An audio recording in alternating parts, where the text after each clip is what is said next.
Alright, hello, what's up mga lods? Nandito na naman ako, Janse Moto. So, ito patungkol ulit sa mga mga lods sa manual motorcycle, no? Kasi marami nagtatanong sa atin, paano daw ba yung diskarte para madaling mabalik sa neutral itong ating manual, no? Ito talaga mga lods, dito sa manual motorcycle. Ito talaga yung challenge dito paminsan-minsan, yung mahirap siyang ibalik sa neutral, no? So kahit anong manual na motor, paminsan-minsan talaga mahirap siyang ibalik sa neutral. So tuturuan ko kayo ng mga technique, mga lods, para mabilis yung ibalik sa neutral yung yung inyong motor, no? Mabilis lang to mga lods, no? Okay, tara. Ang gamit ko palang motor ay si Rouser NS. Yan. Si Blitz. So, pangalan ng motor ko si Blitz. Blitzky. Alright. So, tara. Let's go. So, ito kadalasan nangyayari sa kapag napahinto ka na ng stoplight, ganyan. Ito dati nung bago-bago ako, sakit din sa ulo to sa akin eh. Yung pagbalik sa neutral, no? Hanggang sa na-master ko na, ayun, nakuha ko na yung mga technique. So, ayun, yun yung i-share ko sa inyo ngayon, yung mga technique na ginagawa ko. Okay, let's go. So, unahin muna natin yung mga basics. Alright. So, ikot tayo saglit, di ba? Yan. So, ikot ko lang. So, dito na lang tayo kasi dead end naman to eh.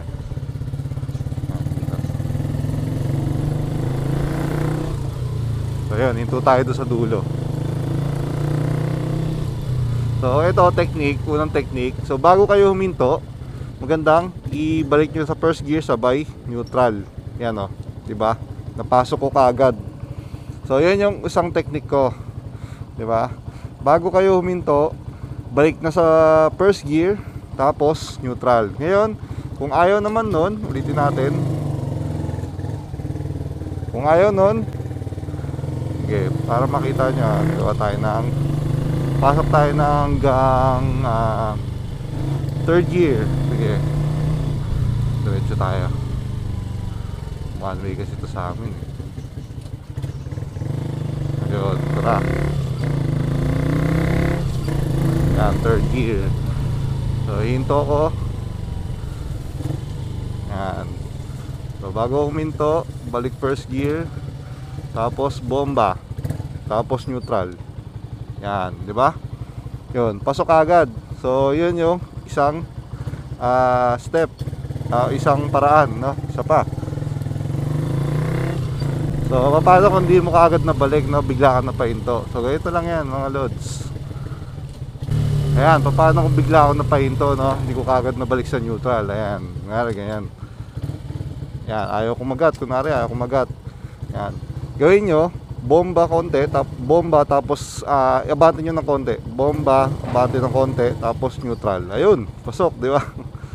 So, ganun lang. Tapos, kunwari, ayaw pa rin kumagat. Ganyan.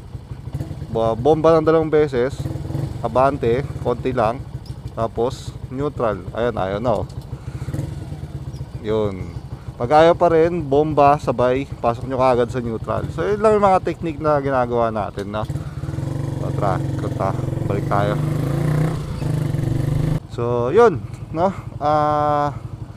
Ayun guys, kung sakasakali, huwag kayong masyado magpanik kasi pagdating sa manual, yan talaga yung isa sa mga challenge, no? Yung pagpasok sa neutral. So lahat ng manual na motorcycle, mga lodi, is na encounter yung ganyang problema, yung nahihirapan magpasok sa sa neutral. So yun lang gawin nyo, no? Yung mga tinuro ko kanina. Unang-una, ulitin natin unang-una, bago ka huminto o paparating ka stoplight, di ba? Nakita mo na yellow na o naka-red.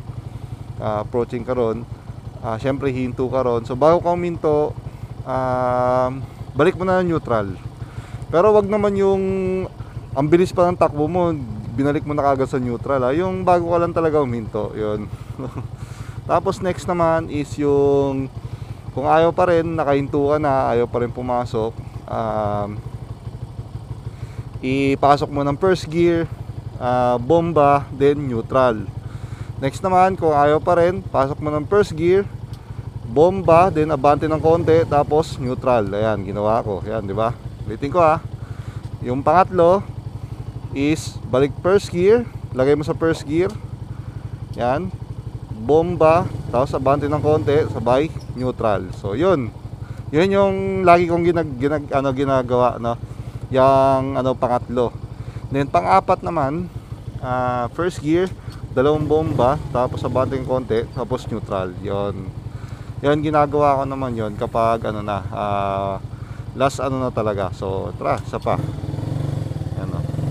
Pakita natin sa inyo isa pa.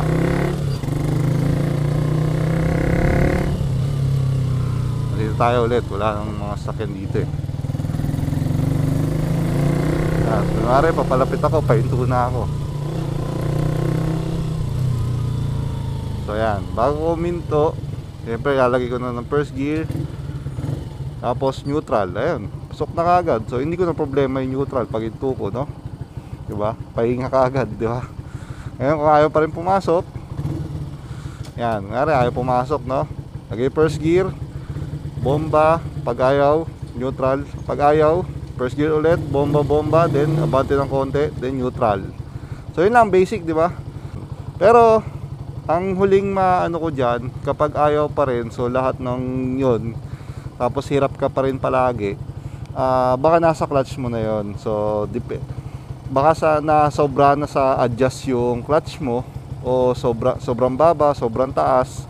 Nangyari kasi sa akin yung dati, sobrang baba nung clutch ko. Siguro ito yung titingnan nyo dyan eh. Mga lodi ko nakikita yan, no? 1 inch, no? 1 to 1.5 inch lang dapat yan. Ang nangyari kasi sa akin dati, babang-baba na dito. Yan o, ganyan na ako dyan o. Yan, babang-baba na ako dyan dati. Kaya nahihirapan ako mag-neutral. So try nyo lang i-adjust yung inyong clutch. Dito yan mga lodi o. So dito yan mga lods. So sana nakikita nyo, no? Teka, di ko alam kung nakita nyo dito eh. Kasi naka-standard view pala ako, no? So ayan, dito yan, natatakpan ng aking engine cover. Ayan, ito yung clutch yan. So i-adjust nyo lang to, madali lang i-adjust to. Yan, kapag na-adjust nyo na yan, so subukan nyo ulit. So dapat yung play nung inyong lever, 1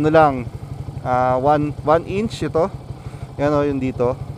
So 1 inch. So 1 inch to 1.5 inch yan. So yun yung pinaka smooth, no? So yun lang mga lodi, sana nakuha niyo yung mga technique ko kung paano ko na babalik kagad sa neutral itong aking manual na motor, no? So ayun, wag kayong mataranta diyan. Normal talaga sa manual na motor yung ganyang ganyan challenge, yung ipapasok sa neutral yung motor. Pero kung ayaw talaga, subukan mo yung sinasabi ko sa'yo na adjust mo muna yung clutch mo, no? Yung clutch. Yung iba kasi, yung ibang motor kasi walang adjustan dito sa lever eh. Yung iba dito kagad sa ilalim. Pero kung may adjustan dito sa lever, try mo muna doon. No? Dito kasi sa gamit ko, dito kay Rouser NS, nandito yung adjustan. Yan. Ayun, nakita nyo. Yung may nut. Dalawa yan eh. Yan, dyan ina-adjust. Okay? So yun lang mga lodi. So try nyo yung mga sinabi ko. Yun lang, ride safe always mga lodi. Bye bye and peace out.